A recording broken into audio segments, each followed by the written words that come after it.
Hello everyone, this is professor Shahida Bawa. आज का जो टॉपिक है परफॉर्मेंस अप्रेजल। परफॉर्मेंस अप्रेजल होता क्या है ना? परफॉर्मेंस अप्रेजल जो है वो एक प्रोसेस है of evaluating work performance of employees. जब हम बोल रहे हैं इवैल्यूएटिंग का मतलब होता है चेक करना, ठीक है। तो जब हम बोल रहे हैं परफॉर्मेंस अप्रेजल, तो performance appraisal is what? Performance evaluating. Evaluating what? Evaluating the work और the performance of the employees, ठीक है। डेफिनेशन देख लेते हैं। Definition of performance appraisal is process of processing quantitative and qualitative aspects of employees job performance. जैसे अभी मैंने कहा कि इवैल्यूएट करना है ना। इवैल्यूएट करना क्या? Quantitative plus qualitative aspect employ की, है ना। जो जॉब परफॉर्मेंस वो कर रहा है उसको हमको बहुत ही अच्छे तरीके से चेक करना है, ठीक है। अब हम देख लेते हैं कि क्या क्या उसके बेनिफिट्स है। See when I speak about performance appraisal का यूज़ या फिर बेनिफिट, तो सबसे पहला पॉइंट है परफॉर्मेंस फीडबैक। सी परफॉर्मेंस अप्रेजल हेल्प करता है परफॉर्मेंस फीडबैक एम्प्लॉयज़ का देने के लिए। एम्प्लॉयज़ का क्या क्या वीकनेस है, क्या क्या उसका स्ट्रेंथ है, वो हमें पता चलता है through performance appraisal. Second point है training and development. Performance appraisal जो है ये एक टेक्निक है जहाँ पर अगर मुझे पता चल जाए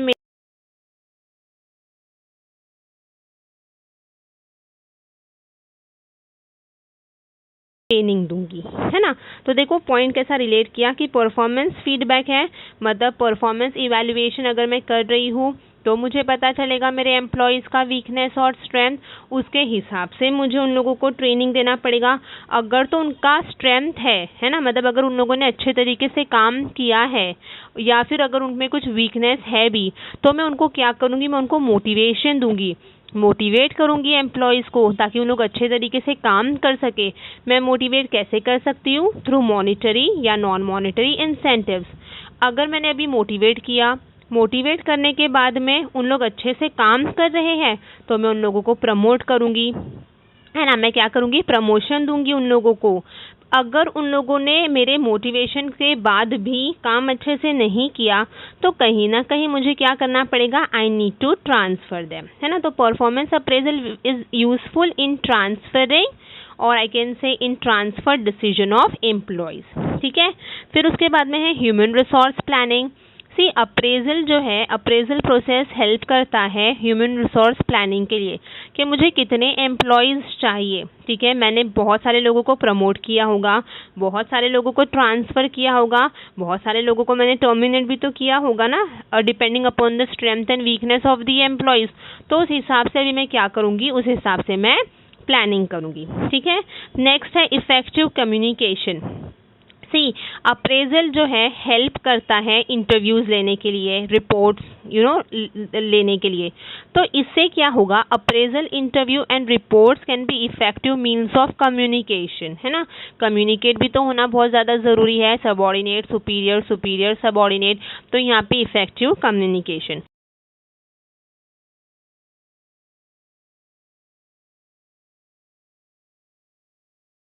एकदम सिंपल। परफॉर्मेंस अप्रेजल क्या है? Performance appraisal is nothing but evaluating the performance of the employees. अब उसका यूज़ क्या है? सबसे पहले तो परफॉर्मेंस फीडबैक, है ना। मुझे पता चलेगा कि वो किस तरीके से काम कर रहा है, उसका स्ट्रेंथ और उसका वीकनेस। उसके हिसाब से मैं उन लोगों को ट्रेनिंग दूंगी, ठीक है। ट्रेनिंग के बाद में मैं simultaneously I will motivate them. Motivate किया, अगर तो अच्छे से काम कर रहे हैं तो प्रमोशन होगा, अच्छे से काम नहीं कर रहे हैं तो कहीं ना कहीं मुझे ट्रांसफ़र करना पड़ेगा। ओके, अब मैं प्रमोट कर रही हूँ, मैं ट्रांसफ़र कर रही हूँ, मैं टर्मिनेट कर रही हूँ, तो मतलब इन शॉर्ट मुझे क्या करना पड़ेगा? I need to do human resource planning. उसके लिए मुझे क्या करना पड़ेगा? इंटरव्यूज़ कंडक्ट करने पड़ेंगे, मतलब मेरा इफेक्टिव कम्युनिकेशन रोल प्ले होगा, ठीक है। पॉइंट्स को हमने किस तरीके से रिलेट किया?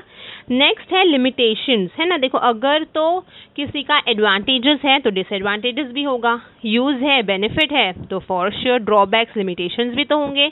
अब परफॉर्मेंस अप्रेजल अगर मैं इवैल्यूएट कर रही हूँ तो उसके लिमिटेशंस क्या है।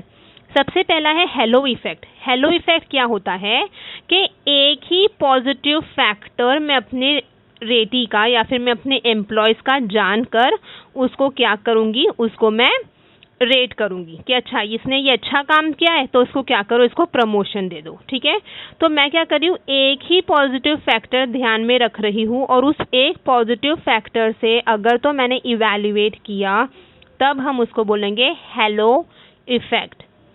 हॉर्न इफेक्ट क्या होगा, अगर तो मैं उसका एक ही नेगेटिव फैक्टर ध्यान में रख रही हूँ, ठीक है, और उसको इवैल्यूएट कर रही हूँ तो वो क्या हो जाएगा, हॉर्न इफेक्ट। फॉर एग्जाम्पल अगर तो मेरा एम्प्लॉय रोज लेट आता है,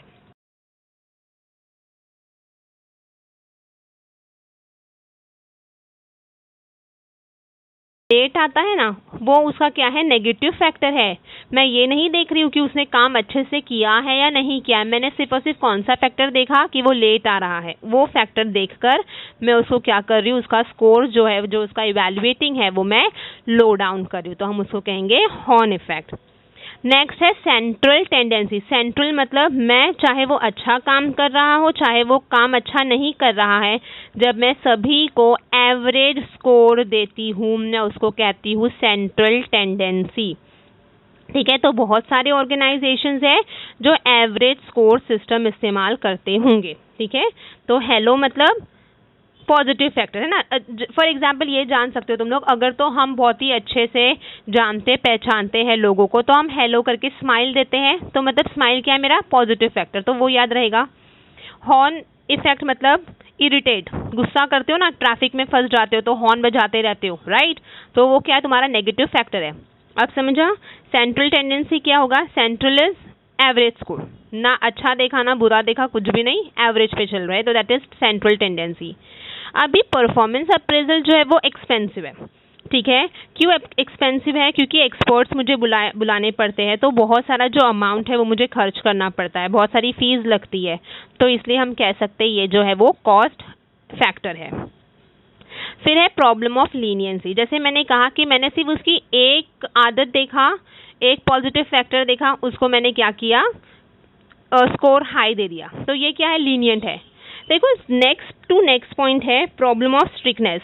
एक नेगेटिव फैक्टर दे रही हूँ, उसका मैं स्कोर लो कर रही हूँ, तो साइमल्टेनियसली अगर मैं लीनियंट हूँ तो मैं स्ट्रिक्ट भी हूँ, तो ये एक इसका लिमिटेशन है।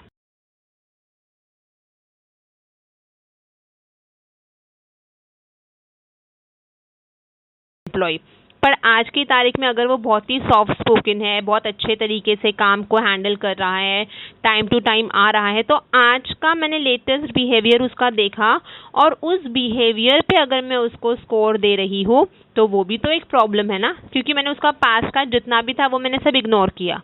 वैसा ही अगर अभी वो टाइम टू टाइम नहीं आता है, काम अच्छे से नहीं कर रहा है, पास्ट में उसने बहुत अच्छा काम किया होगा पर पास्ट को इग्नोर करके मैं अभी के अगर उसका स्कोर दे रही हूँ तो वो भी तो एक डिसएडवांटेज है, राइट। तो ये मेरा लिमिटेशन है। Hello effect, positive factor, horn effect, negative factor, central tendency, average score, cost factor expensive, problem of leniency lenient है, ठीक है, प्रॉब्लम ऑफ स्ट्रिक्टनेस एक ही फैक्टर पे मैं बहुत स्ट्रिक्ट डिसीजन ले रही हूँ, एंड लेटेस्ट बिहेवियर इफेक्ट, ठीक है। तो ये था performance appraisal, meaning, benefit, uses and उसका लिमिटेशंस। आई होप ये जो टॉपिक है वो बहुत ही क्लियरली अंडरस्टूड होगा।